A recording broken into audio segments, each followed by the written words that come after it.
네, 직장갑질 119 운영위원 박점규라고 합니다. 금융노조라고 하는 튼튼한 노조가 있는 사업장이기 때문에 다른 사람들이 겪는 비슷한 직장갑질은 안 겪으실 거라고 저는 생각합니다.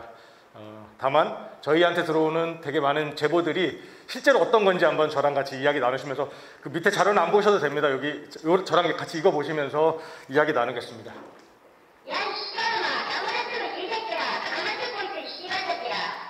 직장갑질 119에 작년에 들어온 제보인데요. 사장이 직원에게 매뉴얼을 작성해서 맘카페에 올려놓고 가라 이렇게 얘기했나 봐요. 근데 이 직원은 매뉴얼을 작성해서 완성해라 이렇게만 얘기를 듣고 퇴근을 한 거죠. 그랬더니 집에서 있는데 전화가 온 거예요. 그러면서 사장이 이제 욕을 하기 시작했는데 저희한테 이제 보내온 시간이 12분짜리 녹음 파일을 보내왔습니다.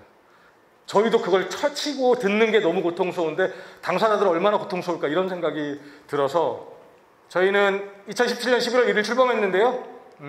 150명이 재능 기부로 활동하고 있습니다. 하루에 카카오톡 오픈 채팅방으로 한 7, 80건, 이메일 10에서 15건 정도, 하루에 100건 정도 상담을 받고 있고요. 직장갑질 119 스텝 김은영 노무사 이런 사람들이 이제 답변을 해주는 방식입니다. 그러면 저거는 저희가 배분을 해요. 배분을 해서 4일 정도 걸려서 답변을 보냅니다. 저 답변은 법률 답변을 보냅니다. 부당해고냐, 뭐 부당징계냐, 아니면 회사가 뭐 폐업했다거나 또는 직장 내 괴롭힘이거나 직장 내 성희롱이거나 이런 제보 사례에 대해서 충분하게 법률 답변을 드리는 내용입니다. 제가 중요하게 생각한 건 바로 이겁니다. 헌법 32조의 근로조건의 기준은 인간의 존엄성을 보장하도록 법률로 정하도록 되어 있어요. 그래서 최저임금법도 만들어졌고 직장 내 괴롭힘 금지법도 이 헌법 정신에 따라서 만들어진 겁니다. 사장이 욕한다, 반헌법 행위를 하고 있는 거예요. 저는 이런 인식을 같이 하는 게 중요하다고 생각합니다. 이 ILO 규약이 작년에 만들어졌는데 ILO 협약이 직장 내 괴롭힘은 근로계약 관계가 있어야만 성립해요. 지금 일일 세계. 내가 어디서 일을 하든 간에 내가 일하는 세계라고 직장 내 괴롭힘에 대해서 굉장히 폭넓게 하고 있는 거죠. 그래서 저희는 최소한 2번 이상은 증거를 갖고 가셔라 이렇게 얘기하거든요. 근데 여기 보세요. 이례적이든 반복적이든 경제적 피해를 목적으로 하거나도 아니고 피해를 목적으로 하거나 초래하거나 초래할 가능성이 높은 그런 관행, 위협을 말한다 라고 굉장히 넓게 표현하고 있습니다. 저는 ILO에서는 직장 내 괴롭힘을 하고 있다는 것을 보시면 될 것 같습니다. 저희는 뭐라고 돼 있냐, 우위를 이용해서 지점장이 괴롭혀 혹은 뭐 관리자가 괴롭혀, 이건 지위의 우위죠. 근데 동료들 몇 명에서 한 명을 따돌려, 이건 관계의 우위입니다. 2가지가 다 되는 겁니다. 업무상 적정 범위를 넘어, 이게 제일 어렵습니다. 업무상 적정 범위냐 아니냐, 보고서를 오늘까지 쓰라고 했는데 선배가 몇 번 얘기했는데 오늘까지 안 갖고 왔어요. 그래서 업무가 진행이 안 돼. 업무에 상당한 차질이 빚어져. 얘기할 수 있죠. 그러나 업무상 적정 범위라는 것은 업무에 대해서 질책할 수 있는데 업무를 넘어선다는 것은 업무 외로 질책하거나 업무와 상관없는 욕을 한다거나 비아냥과 어리거나 모욕을 준다거나 이런 행위를 그래서 논란은 이게 되게 많습니다. 업무상 적정 범위가 아니다. 해외에서 가장 먼저 직장 내 괴롭힘 금지법이 만들어진 나라가 스웨덴인데 스웨덴이 굉장히 오랫동안 연구를 했어요. 사장이나 상사한테 야 이 씨 개 이런 욕을 들었어요. 그러면 타이레놀을 먹으면 진정 효과가 있다는 거예요. 이 타이레놀이 물리적 폭력뿐만 아니라 정신적 폭언에도 작동을 한다는 연구 결과가 스웨덴에서 나왔어요. 약 처방 받는 거 똑같은 거니까 정신과 가셔라. 정신과 진료 기록 남지 않는 거니까 걱정하지 마시고 꼭 진료 받으셔라. 의사 선생님이랑 상담하잖아요. 그 내용이 증거가 되는 겁니다. 그래서 이제 남는 어려움이 이제 업무상 적정 범위가 어디냐, 이게 되게 중요한 건데 그런 사례들은 제가 쭉 같이 이제 말씀을 나누겠습니다.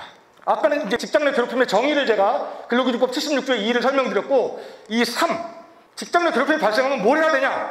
신고하면 피해자 보호해야죠. 가해자는 사실조사해서 확인되면 가해자 처벌해야 되죠.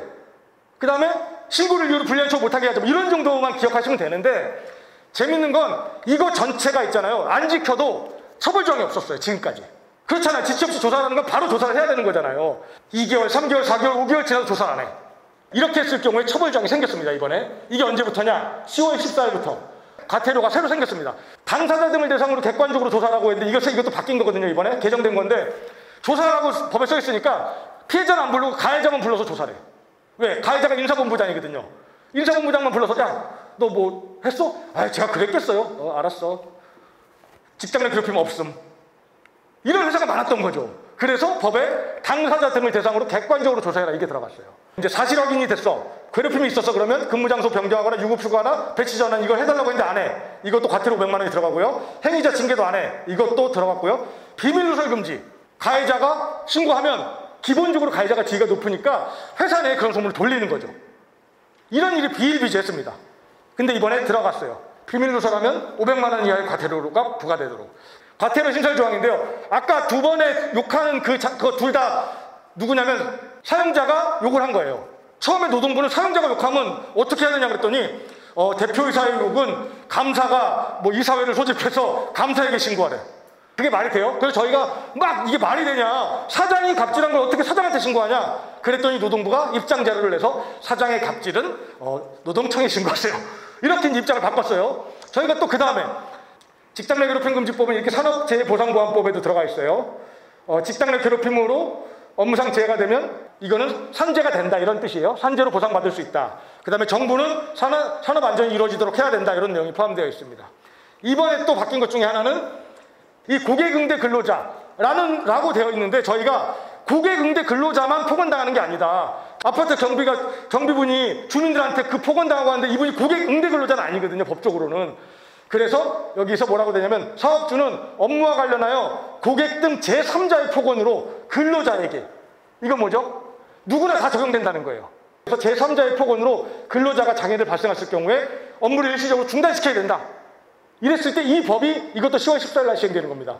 이 법을 적극적으로 활용하시면 좀 의미가 있습니다. 아직 이 법이 조금 보완될 게 더 많지만 현재 법으로는 이게 굉장히 우리가 활용할 수 있는 게 많다는 거 제가 확인시켜 드립니다. 해외 사례 제가 이거 말씀드렸죠? 세계에서 최초로 직장 내 괴롭힘 조례를 채택한 나라는 스웨덴입니다. 두 번째, 여기는 프랑스를 제가 썼는데요. 프랑스는 굉장히 늦게 만들어졌어요. 근데 프랑스가 저 직장 내 괴롭힘 금지법이 왜 만들어진 줄 아세요?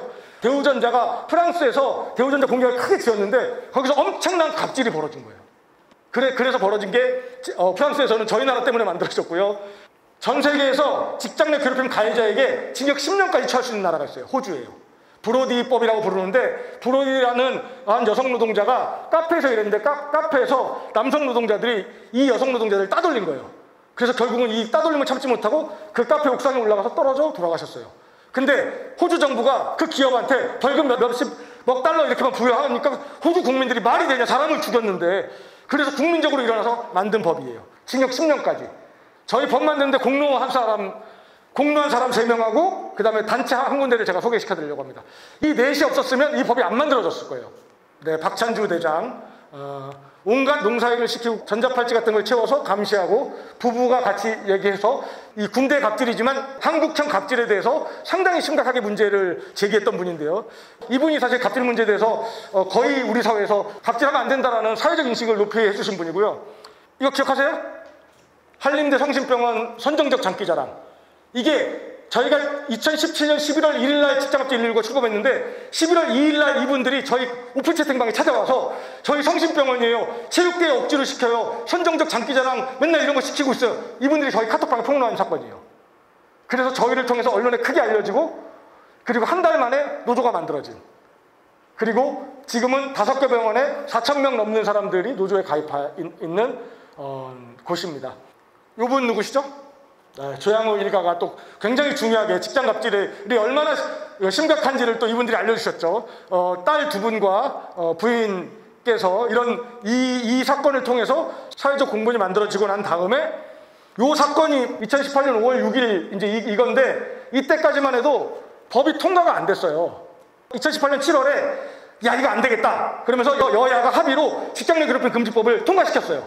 그래서 법사위에 올렸어. 근데 법사위에 당시 여당이고 지금 야당인 그 당에서 뭐라고 했냐면 개념이 모호해 이래가지고 법안심사 2소위에 깔고 앉아 있었어요. 법안심사 2소위가 뭐 하는 데냐면 법안의 무덤이라고 불리는 데예요. 거기 들어가면 안 나와요. 그랬는데 혜성같이 나타난 이분께서 이때 이 10월 달에 이걸 이렇게 난리를 친 거죠. 그래서 이게 거의 한 달을 우리 사회를 떠들썩하게 했고 저희가 국회 가서 기자회견을 했어요. 양진호 방지법을 즉각 통과시켜라. 저희가 언론에 막 알렸고 저희 제보자들이 국회에 막 항의전을 한 거죠. 야 이게 말이 되냐. 그래서 2018년 12월 27일 날 이 사건 터지고 2달도 안 돼서 법사위와 국회 본회의를 통과해서 2019년 7월 16일부터 시행되게 된 겁니다. 이 법은 적용 범위는 현재는 어쨌든 근로계약 관계가 있는 정규직이나 무기계약직이나 계약직, 임시직이고요. 파견 노동자까지는 법에 적용된다고 하는데 문제는 이제 용역, 하청, 도급, 위탁 이런 분들이 이 법에 직접적 적용은 안 되고 있어서 이 법의 개정이 좀 필요한 거고요. 노동부는 이제 어쨌든 원청사업주는 어쨌든 적용되도록 하는 게 바람직하다. 법은 그렇게 돼 있더라도 취업규칙이나 단체협약 등에 그렇게 해라 이제 이렇게 얘기하고 있습니다. 서울시도 그렇게 얘기하고 있고요. 신체적 괴롭힘, 폭행, 위협, 언어적 괴롭힘, 업무적 괴롭힘, 업무적으로도 뭔가 일을 못하게 하거나 차별하거나 잡일만 시키거나 감시하거나 이런 것들도 괴롭힘이고요. 업무 외 괴롭힘, 뭐 회식이나 후원이나 아까 얘기한 행사나 심부름 시키는 것, 특히 이런 거 많습니다. 그리고 집단적 괴롭힘, 이런 것들이 괴롭힘의 예시라고 할 수도 있습니다. 재밌는 거는 몇 가지만 제가 알려드릴 건데 이게 완전히 새로 나왔어요. 정부가 얼마 전에 발표한 건데 이게 갑질하면 중징계라 파면이나 해임, 강등, 정직, 감봉, 견책 이런 거 있는데 그래도 괴롭힘이 줄었다라고 생각하는데요. 민간 대기업 같은 경우는 확실히 많이 줄었어요. 정부가 되게 이제 얘기하고 법도 개정되고 하니까 조심하는 것도 있는 거죠. 근데 중소형세 기업은 거의 줄지 않았어요. 저희가 직장 내 괴롭힘 금지법을 알고 있냐 물어보면 10명 중 3명은 모른대요. 그래서 중소기업이 굉장히 어렵다는 것을 확인합니다. 확실히 교육 경험이 있는 데들은 직장 내 괴롭힘이 줄었다고 얘기합니다. 교육 경험은 공공기관이나 300인 이상 사업장이 확실히 많죠. 저희가 지난 3월에 직장인 1000명을 조사했는데 직장 내 괴롭힘을 경험한 적이 있다. 직장인 10명 중 3명이에요. 그 중에 있잖아요. 이 10명 중 3명 중에 그 갑질이 심각하다. 그게 35%예요. 저 직장인 1000명 그냥 딱 조사한 거예요. 전국 남녀, 뭐 대기업, 중소기업 비율 다 맞춰가지고. 즉 전체 10명 중에 1명은 심각한 수준의 직장 내 괴롭힘을 당하고 있다.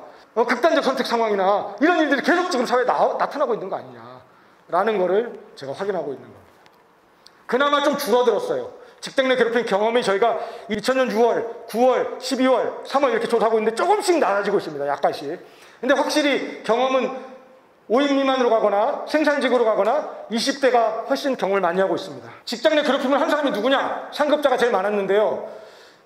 근로기준법이 적용이 안 되는, 물론 이제 사용자의 친인척은 이번에 이제 적용이 됩니다만 고객이나 민원인, 거래처 직원, 원청업체 관리자 이런 사람들 10명 중에 1명 이상은 근로기준법 밖에 있는 사람에게 괴롭힘을 당하고 있는 거죠.